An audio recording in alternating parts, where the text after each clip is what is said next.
Hello, listeners of the latest episode. Welcome to the new chapter of our story. 3.5 months passed, in what felt like both an eternity and an instant. The ceasefire held. Webb made no moves against civilian settlements. The resistance launched no attacks on his facilities.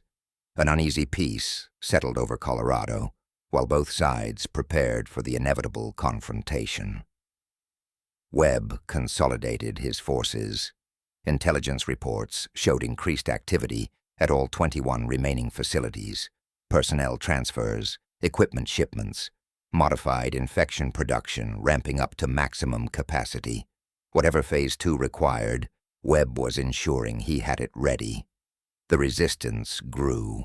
Word spread about the community that had fought hunters, destroyed Webb's command node, survived everything Project Lazarus threw at them. Survivors trickled in from across the region. Some were fighters. Some were families seeking protection. Some were people who'd heard John's broadcasts and decided the resistance offered better odds than whatever Webb was planning. 42 fighters now. Up from the 38 who'd survived the hostage crisis. Not enough to assault Fort Carson's 147 personnel in direct combat, but enough to make a difference if used correctly. Chen coordinated the expansion, established protocols for vetting newcomers, integrated them into existing teams, maintained operational security while building capability. He was good at it, the administrative work John had never excelled at. Michael trained the fighters, spent 3 months drilling tactics, improving marksmanship, building unit cohesion. The guerrilla campaign had taught hard lessons about coordination and communication. Michael made sure those lessons stuck. Jennifer and Marcus served as intelligence analysts.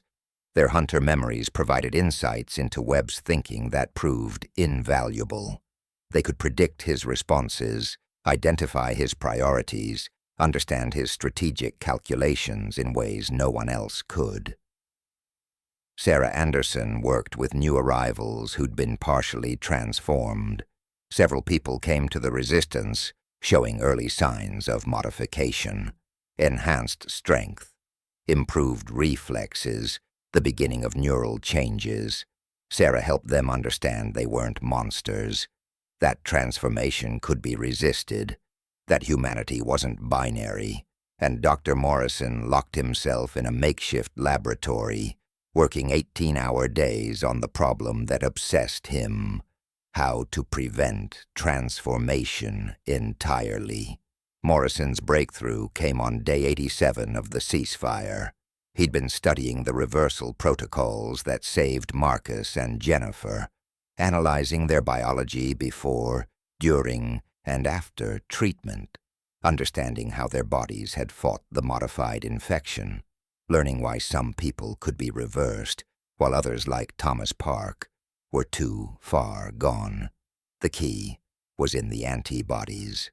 When Marcus and Jennifer were reversed, their immune systems had developed specific antibodies to combat the modified infection, not antibodies that killed the infection, that would kill the host, but antibodies that interfered with the infection's ability to establish neural control.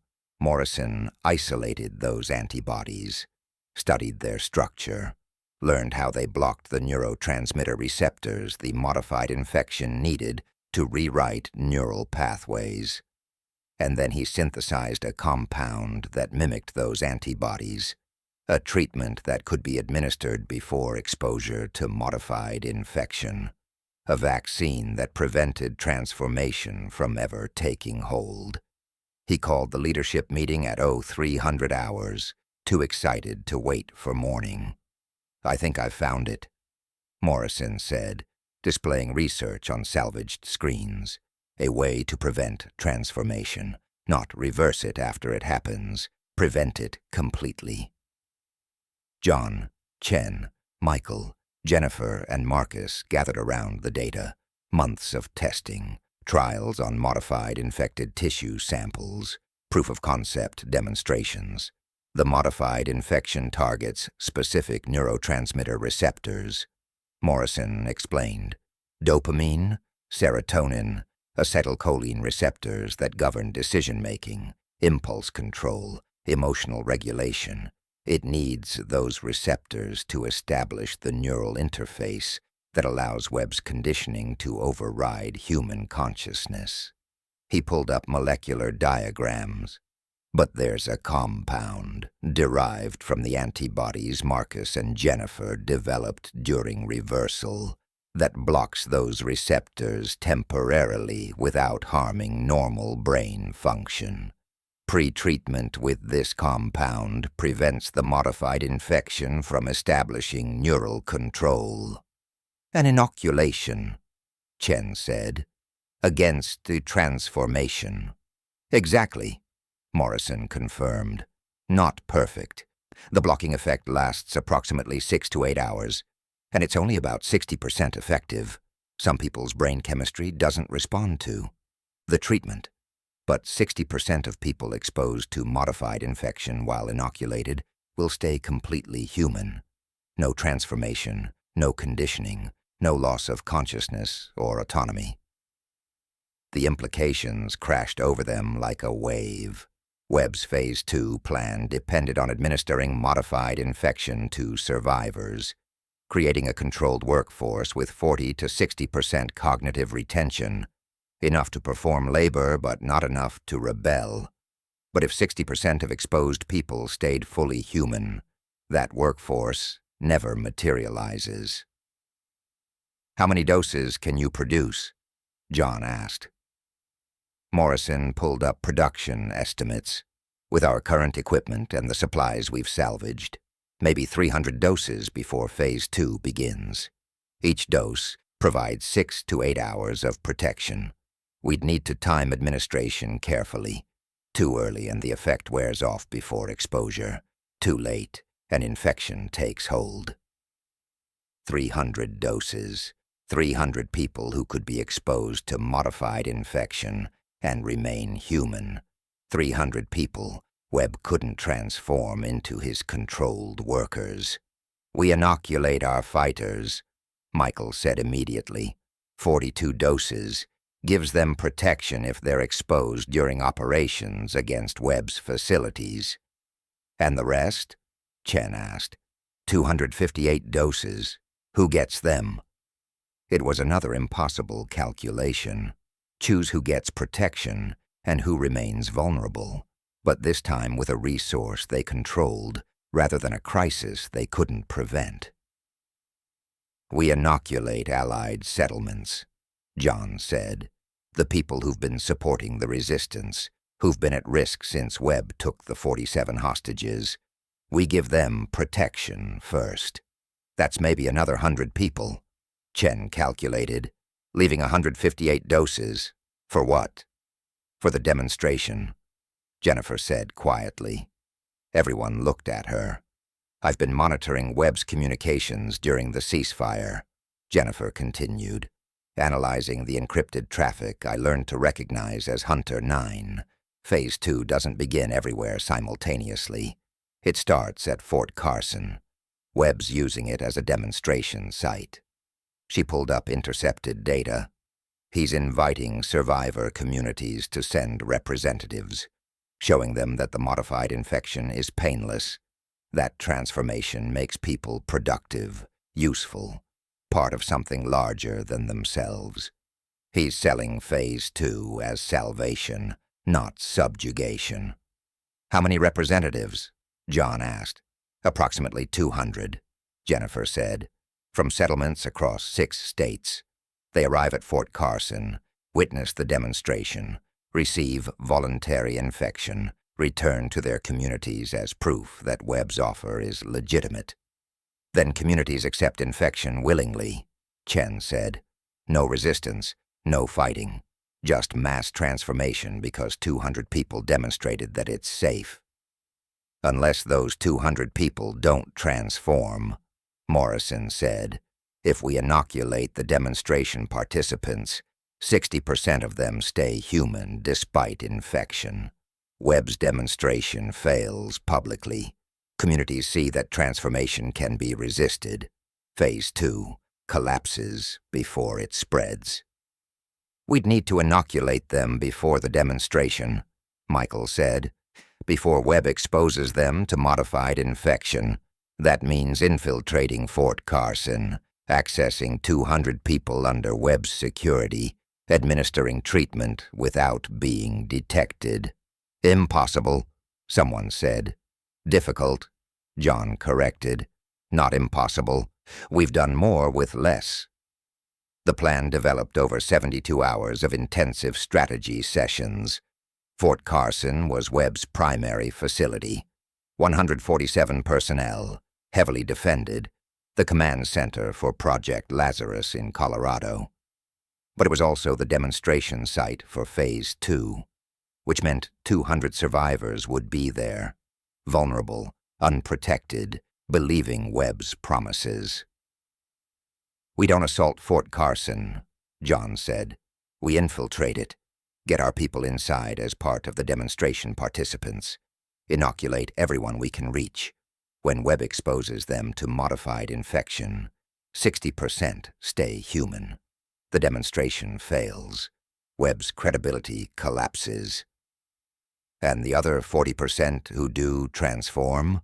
Someone asked. Morrison answered, They become conditioned workers as Webb planned. We can't save everyone, but we save more than would survive without intervention. The brutal math of resistance. Saving 60% meant losing 40%, but 60% was better than zero. We need volunteers, John said. People willing to go into Fort Carson, accept exposure to modified infection, trust that Morrison's inoculation will protect them, knowing there's a 40% chance it won't. Every hand in the room went up. I only need 20, John said. 20 volunteers who will pose as demonstration participants. Get inside Fort Carson, inoculate as many of the 200 as possible before Webb begins the infection protocol. Why 20? Chen asked.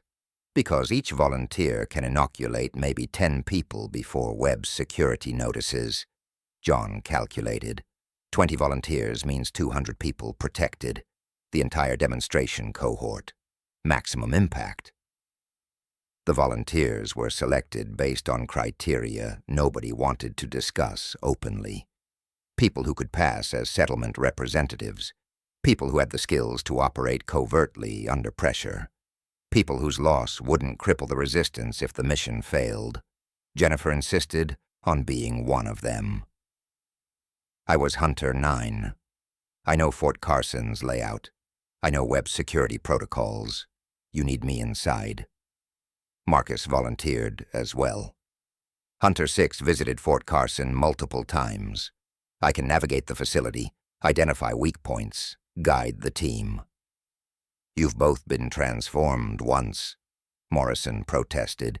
We don't know if the inoculation works on people who've already been hunters. Your brain chemistry might be permanently altered. The treatment might fail. Then we're in the same position as everyone else, Jennifer said. 60% chance of protection, 40% chance of transformation. We take the risk. John tried to argue, tried to keep them safe. They'd already sacrificed enough, already been through Webb's conditioning once. But Jennifer and Marcus were right. The mission needed their knowledge, and they were willing to risk everything, including retransformation, to stop Phase 2. 18 more volunteers stepped forward. Some were original resistance members, some were newcomers who'd joined during the ceasefire. All understood they might not come back human. The intelligence on Phase 2's timeline came from multiple sources. Jennifer's signal intercepts showed increased communications between Fort Carson and Cheyenne Mountain. Colonel Mitchell issuing final directives. Webb confirming demonstration preparations, everything pointing to an imminent launch. Marcus's Hunter memories included references to implementation schedules, he'd seen through the neural network. While the specifics were fragmented, the pattern suggested Phase 2 had always been planned for early spring, optimal timing for agricultural workforce deployment, and then a confirmed transmission intercepted 4 days before the launch. Phase 2, demonstration commences 0900 hours, day 112 of current calendar. All demonstration participants to report Fort Carson by 0800. Modified infection administration begins 1000 hours. Transformation monitoring through 1800 hours.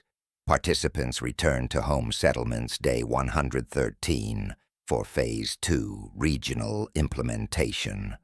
Day 112, 48 hours from now. The Resistance had 48 hours to finalize the infiltration plan, produce the remaining inoculation doses, prepare the volunteers for insertion into Fort Carson, and execute a mission that required everything going perfectly against an enemy who'd spent 3.5 months preparing for this exact moment. "We can do this," John said at the final briefing. "We've fought Webb for months, destroyed his facilities, crippled his hunter network, rescued hostages from his most secure installations. This is what all of that was building toward." He looked at the 20 volunteers, at Jennifer and Marcus, who'd been transformed once and were willing to risk it again, at fighters who'd survived the network war, the triple strike disaster, the systematic campaign failures, at people who'd joined the Resistance because they believed humanity was worth fighting for. "Rachel died to give us intelligence on Webb's network," John continued. "Marcus and Jennifer survived transformation to give us antibodies for the inoculation. 20 hostages died because we could only save 27. 14 fighters gave their lives in operations against Webb's facilities. Everything they sacrificed, everything we've lost, it all comes down to the next 48 hours.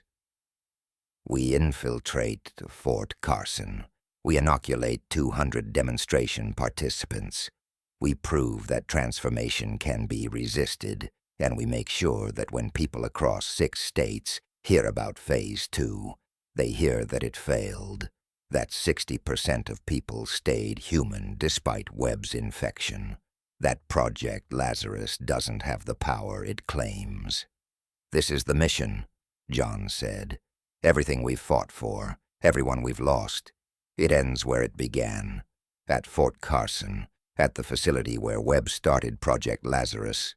We're going to finish it there." The briefing ended. People dispersed to final preparations. Morrison worked around the clock, producing the last inoculation doses. Michael drilled the infiltration team on cover stories and contingency protocols. Chen coordinated logistics for insertion and extraction, and John stood alone in the command center, looking at the map one more time. 21 facilities, 2,797 personnel, Phase 2, beginning in 48 hours. They weren't going to stop Phase 2 everywhere, weren't going to destroy all 21 facilities or eliminate all 2,797 people working for Project Lazarus. But they could make Fort Carson's demonstration fail, could show the world that transformation wasn't inevitable, could prove that resistance was possible. It had to be enough, because they'd run out of time for anything else. 36 hours before Phase 2, Morrison called John to the laboratory. "I need to show you something," Morrison said, "about the inoculation, about what happens if it fails." He pulled up data from tissue testing. When the inoculation works, it prevents transformation completely. No neural interface, no conditioning. Person stays fully human. But when it fails, that 40%, it doesn't just fail passively. "What does that mean?" John asked. "The compound still blocks some receptors," Morrison explained. Just not enough to prevent transformation, but enough to interfere with Webb's conditioning protocols. People who transform despite inoculation show incomplete conditioning. Higher cognitive retention than Webb's target, 40 to 60%. More like 70 to 80%. Like Rachel, John said quietly. Hunter 12. 73% retention.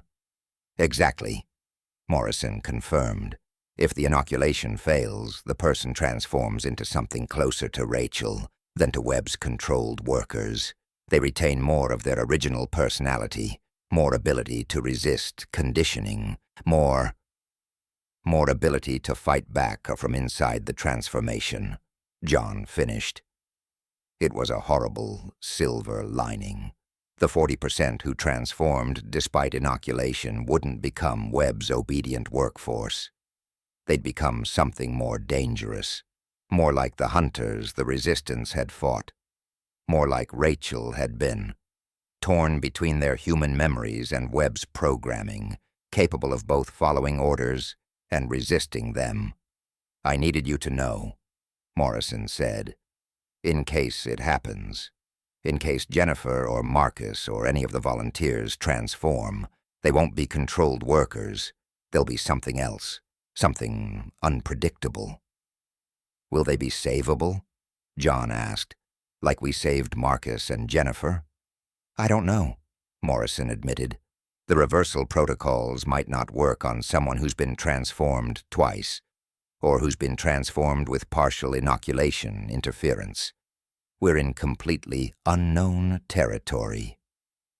John thought about the 20 volunteers, about the 60% who'd stay human, and the 40% who might become something neither human nor fully controlled, about the impossible math that never got easier. Make sure the volunteers know, John said. Give them the full picture. Let them decide if they still want to go. Morrison briefed the volunteers 12 hours later, explained the 60-40 odds, explained what happened if the inoculation failed, explained that failed inoculation might mean transformation with high cognitive retention, conscious imprisonment in a body Webb could partially control. Every volunteer chose to proceed anyway. We knew it was dangerous, Jennifer said. Knowing the specific danger doesn't change the math. 60% chance we stay human and save 200 people. 40% chance we transform but potentially resist conditioning. 0% chance Phase 2 succeeds if we do nothing. It was the same logic Rachel had used, the same calculation that had driven every impossible choice the Resistance had made. Some things were worth the risk. Some missions mattered more than survival. 24 hours before Phase 2, the infiltration team received their cover identities. They'd pose as representatives from 20 different settlements across Colorado and Wyoming. Each had a backstory, a settlement name, a reason for attending Webb's demonstration. They'd travel to Fort Carson separately, arrive at different times, avoid appearing as a coordinated group. Morrison had divided the 300 inoculation doses into packages small enough to conceal. Each volunteer carried 15 doses, enough to inoculate themselves, and 14 demonstration participants. The compound was stable for 72 hours, effective within 15 minutes of administration, nearly undetectable in standard medical screening. You'll have maybe 2 hours between arrival and the demonstration, Michael briefed. That's your window to identify other participants and administer. Inoculation, casual conversations, shared meals, any interaction where you can introduce the compound without detection. We've prepared it in multiple delivery forms: injectable, ingestible, even topical absorption. Use whatever works for the situation. Webb security will be watching for exactly this kind of infiltration, someone pointed out. Which is why you operate individually, John said. No coordination, no communication. Each of you inoculates as many people as possible, using your own judgment. If one person is caught, the others continue. We're not looking for perfect execution. We're looking for maximum coverage. The volunteers memorized their cover stories, practiced their insertions, prepared for every contingency they could imagine, and accepted that many contingencies couldn't be imagined. And at 0600 hours on day 111, the infiltration began. 20 volunteers departed for Fort Carson, traveling separately by different routes, some on foot through the ruins, some in salvaged vehicles, some joining actual survivor groups heading to the demonstration, each carrying 15 doses of inoculation and the knowledge that they might not return human. John watched them go, watched Jennifer and Marcus disappear into the ruins, heading toward the facility where they'd both been held as hunters. Watched 18 others follow separately, each one a bet that Morrison's inoculation would work, that Webb's demonstration could be disrupted, that Phase 2 could be stopped before it spread. 36 hours, Chen said, standing beside John. Then we'll know if it worked, or if we just sent 20 people to be transformed into weapons Webb uses against us, John said quietly. That's always the risk, Chen said. Send people into danger, hoping they succeed, knowing some won't. That's command. Doesn't make it easier, John said. It's not supposed to, Chen replied.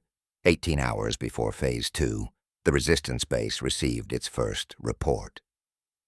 One volunteer, Daniel Cross, posing as a representative from a settlement near Pueblo, had successfully infiltrated Fort Carson, made contact with demonstration participants, begun administering inoculation doses under the cover of sharing water and food. 9 participants inoculated so far, the brief transmission reported. Security is heavy, but manageable. Proceeding with mission. Over the next 12 hours, 7 more volunteers reported successful infiltration. Each had inoculated between 8 and 12 participants. The running total climbed toward 100, halfway to the 200 target, but 12 volunteers remained silent. Either they'd successfully infiltrated and were maintaining communication blackout, or they'd been captured, or they'd been unable to access Fort Carson at all. We won't know until the demonstration begins, Morrison said. If those 12 got inside, if they successfully inoculated participants, we'll see it when Webb administers the infection. 60% won't transform. And if they were captured? Michael asked. Then Webb knows we're trying to disrupt the demonstration, Morrison said, and he'll be ready for it. 6 hours before Phase 2, Jennifer transmitted, "Inside Fort Carson, Marcus with me. Inoculated 23 participants so far. Webb security hasn't detected our operation. Demonstration preparations proceeding as planned. We'll continue inoculation until ceremony begins." John felt relief crash through him. Jennifer and Marcus were inside, still human, still operational. Between them, they'd inoculated nearly 30 people. 3 hours before Phase 2, final reports came in. 11 volunteers confirmed inside Fort Carson. Combined inoculations, 156 participants, 78% of the demonstration cohort. Better than anyone had expected. 9 volunteers remained unaccounted for, either captured during infiltration, unable to reach Fort Carson, or maintaining absolute communication silence. 156 people inoculated, Morrison calculated. If the 60% effectiveness holds, that's 94 people who'll resist transformation. Nearly half the demonstration cohort.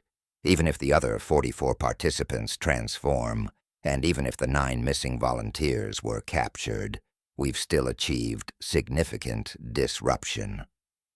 Unless Webb knows, Michael said.